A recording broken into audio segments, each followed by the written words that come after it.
Imagine being referred to as the angel of death and life.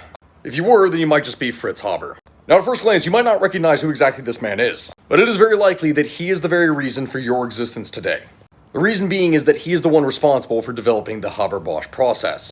The process by which we could easily obtain ammonia that we can then use in fertilizers. Which doesn't sound like all that big of a deal, but then you have to remember that this was not something that was very easily obtainable before. So when he developed this process and all of a sudden we could produce a lot more fertilizer, this meant that agricultural yields exploded.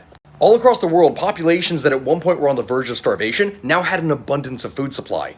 And it is thanks to him that the human population today is the size that it is. Thus the angel of life. But at the same time, he was also the angel of death.